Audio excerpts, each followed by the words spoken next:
साथियों, मूल निवासी बहुजन समाज का जो पढ़ा लिखा वर्ग है, खासकर जो अधिकारी वर्ग है, इन पढ़े लिखे और अधिकारी वर्ग का और साथ साथ समाज का प्रबोधन एवं जागरण करने के लिए यह 3 विषय यहाँ रखे हैं।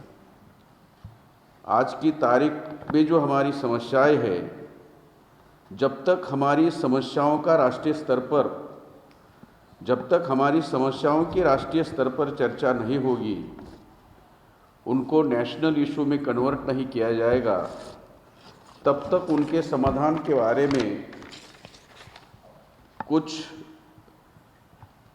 भी व्यवस्था नहीं हो सकती। इसलिए पहले हमारे जो राष्ट्रीय इश्यूज़ है, नेशनल इश्यूज़ है, राष्ट्रीय समस्या है, नेशनल प्रॉब्लम है, उनको राष्ट्रीय स्तर पर लाने की कोशिश करनी चाहिए।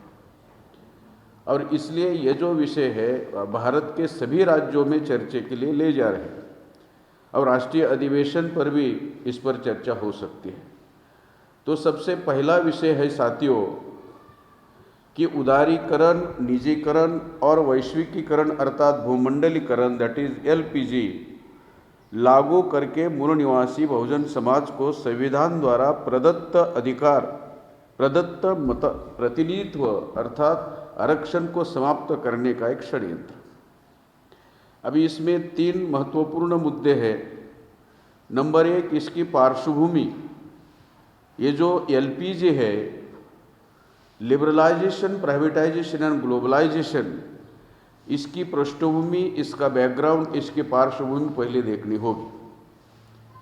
दूसरा है एक्चुअल एलपीजी है क्या, what is really LPG is. और तीसरा, अभी हाल में लॉकडाउन में 12 से 35 तक जो मौलिक अधिकार है वो सारे खत्म कर दिए गए हैं। तो साथियों, सबसे पहला जो मुद्दा है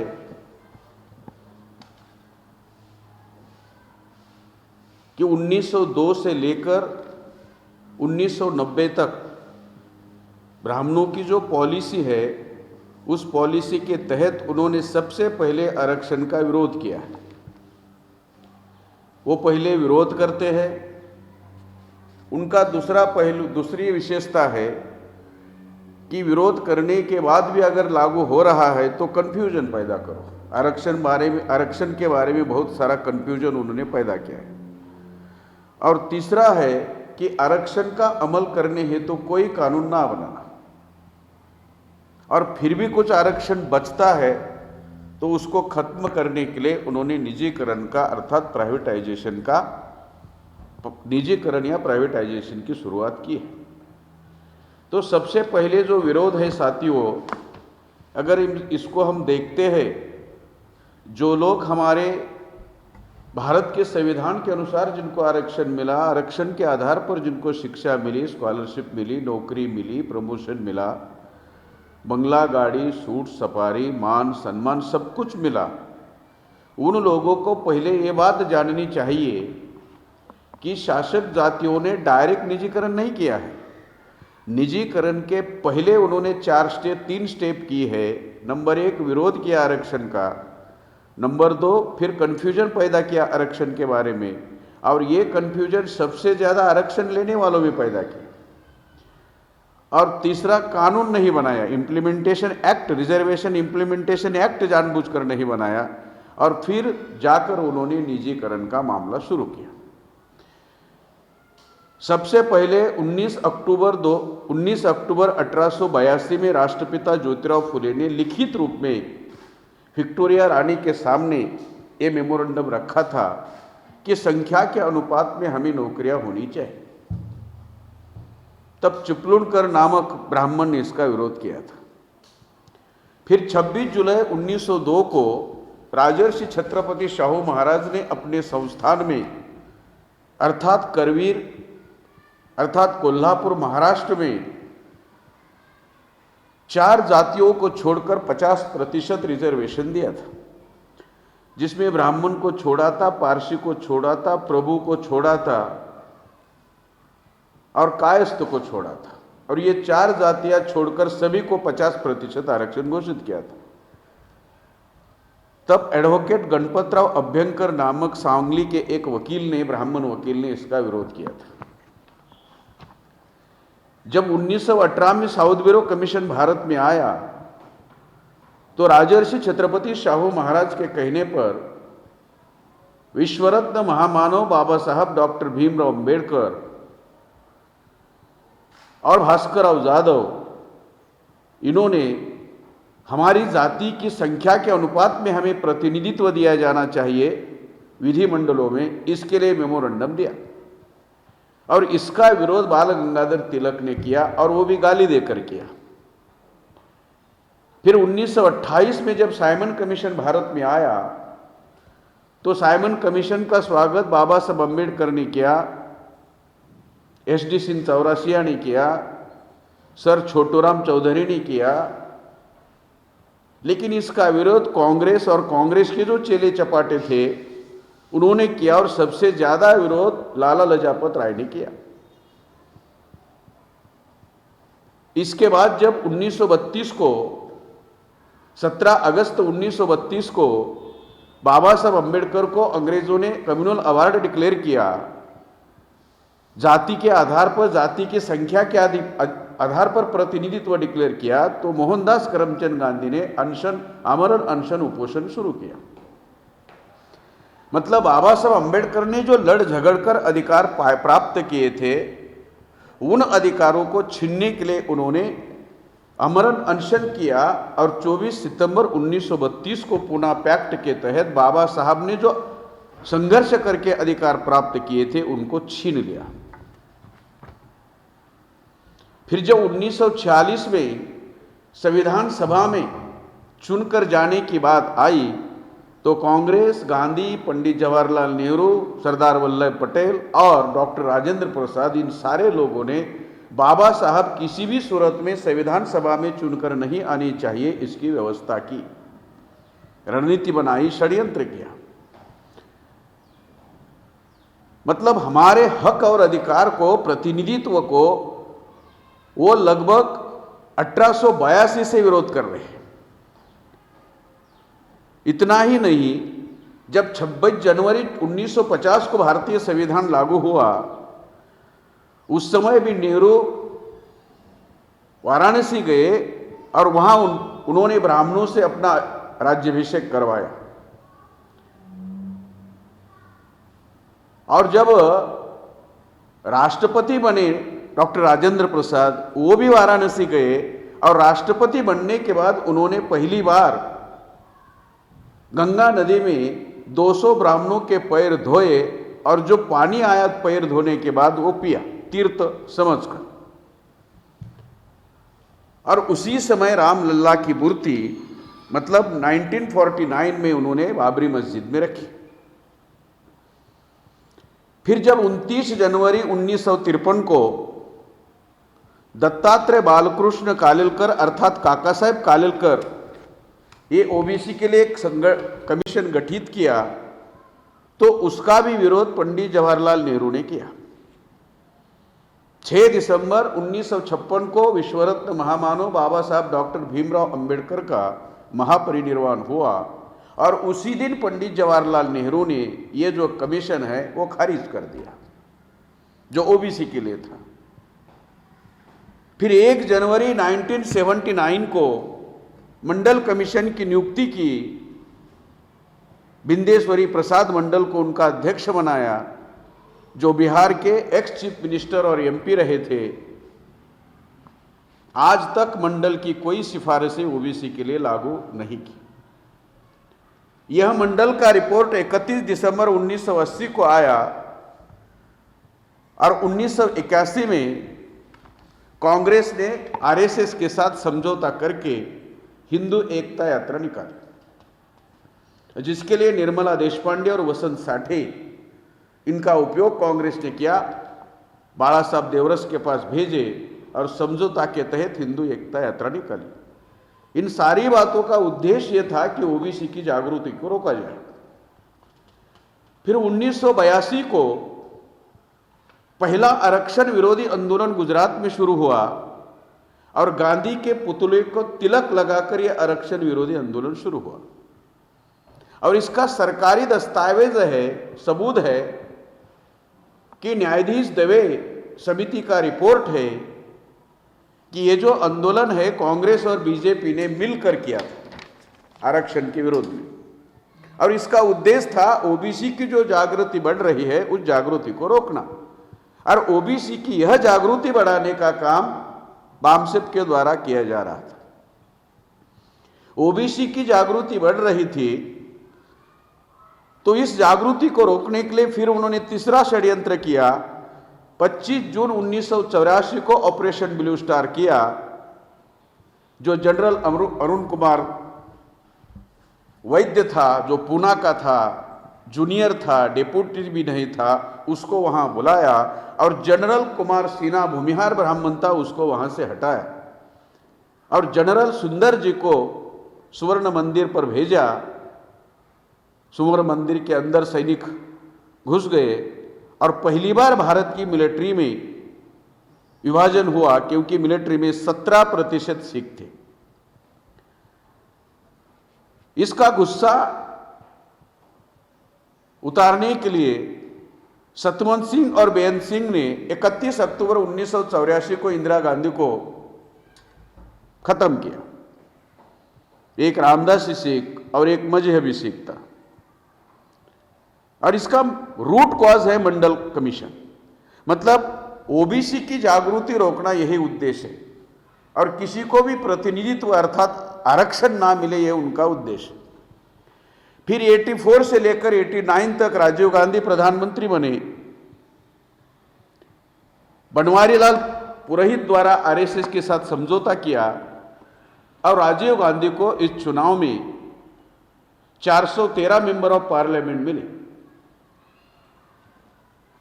क्योंकि सिखिज्म वर्सेस हिंदुइज्म ये झगड़ा हुआ था और उस समय ब्राह्मणों ने 10,000 सिखों का कत्लेआम किया। 1984 को बीजेपी के केवल 2 एमपी थे और आज बीजेपी के 411 या 303 एमपी हो गए हैं। 89 और 91, 1989 टू 1991 में वीपी सिंह प्राइम मिनिस्टर बने, क्योंकि राजीव गांधी बोफोर्स मामले में उनको दोबारा प्रधानमंत्री बनने का मौका नहीं मिला। तो वीपी सिंह ने वीपी सिंह का जो समर्थन किया था बीजेपी और कम्युनिस्टों ने किया था, और वीपी सिंह ने भी चालाकी की कि 3,743 जाति में से केवल 1,200 जातियों को ही रिजर्वेशन दिया और बाकी 2,543 जाति को रिजर्वेशन नहीं दिया। उसमें दूसरी चालाकी यह की कि रिजर्वेशन इन सर्विस दिया और रिजर्वेशन इन एजुकेशन दिया ही नहीं। अभी एजुकेशन हो तो सर्विस मिलेगी, लेकिन ये अंदरूनी बातें हमारे लोगों को जानकारी नहीं।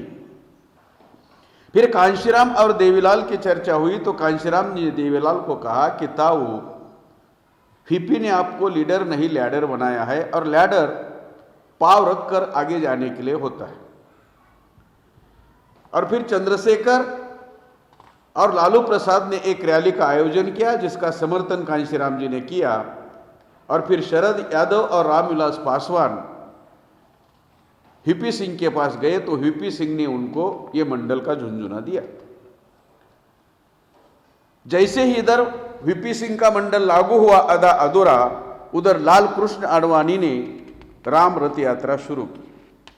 अयोध्या में 14 राम है, फिर भी उन्होंने इस राम के मंदिर की यात्रा शुरू की और एक घोषणा की थी कि ये लल्लू मल्लू क्या करेंगे। लल्लू मतलब लालू प्रसाद यादव और मल्लू मतलब मुलायम सिंह यादव। उन्होंने खुद को राम का रूप माना और कल्याण सिंह को हनुमान बनाया। ये यात्रा जब लालू प्रसाद ने रोकी तो बीजेपी और कम्युनिस्ट लोगों ने वीपी सिंह का समर्थन वापस लिया और वीपी की सरकार गिर गई। और फिर दोबारा राजीव गांधी चुनाव में उन्होंने प्रवेश किया, और जैसे ही वो चुनाव का प्रचार और प्रसार करने लगे 91 में, क्योंकि उन्होंने दिसंबर 1971 में इंदिरा गांधी ने एक पाकिस्तान के 2 पाकिस्तान किए थे। जब पड़ोसी राष्ट्र कमजोर होंगे तो दबंग नेतृत्व हमारा रहेगा, इस उद्देश्य से उन्होंने एक पाकिस्तान के दो पाकिस्तान बनाए। इसी मुद्दे को ध्यान में रखकर राजीव गांधी ने, जो लिट्टे का प्रमुख था प्रभाकरन, उसको हैदराबाद के मद्रास के लैब में बॉम्ब बनाने का ट्रेनिंग देने के लिए कहा।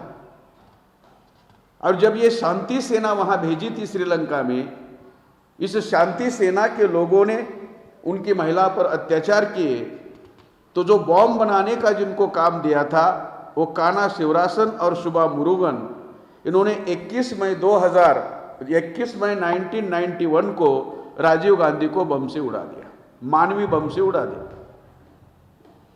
और फिर 91 टू 96 फिर पीवी नरसिंह राव आए।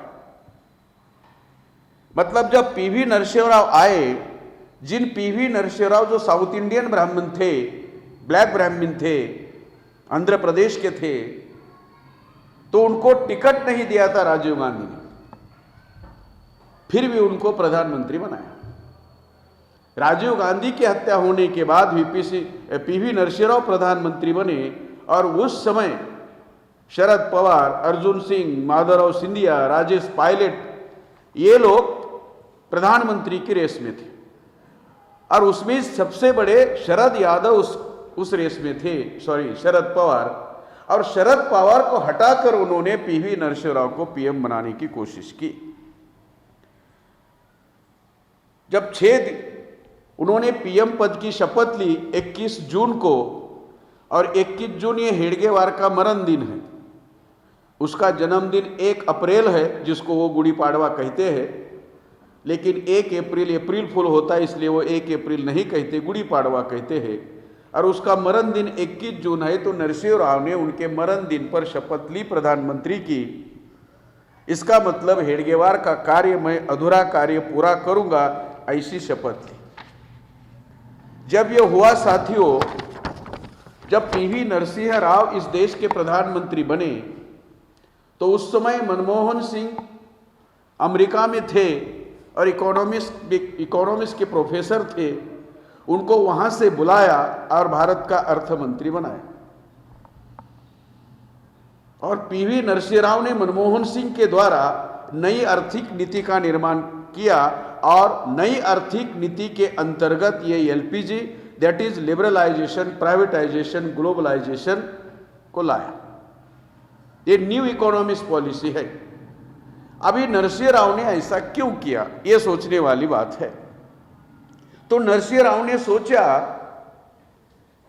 कि जब फुले ने आरक्षण की मांग की तो चिपलूणकर ने विरोध किया था, जब शाहू महाराज ने आरक्षण दिया तो एडवोकेट अंबेडकर ने विरोध किया था,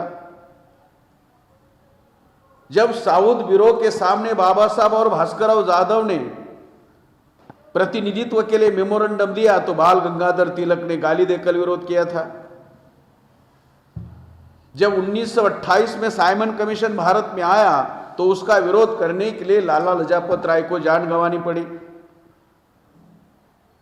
नरसिंह राव ने सोचा, और जो पुनः पैक्ट हुआ तो गांधी भी मरते मरते बचे।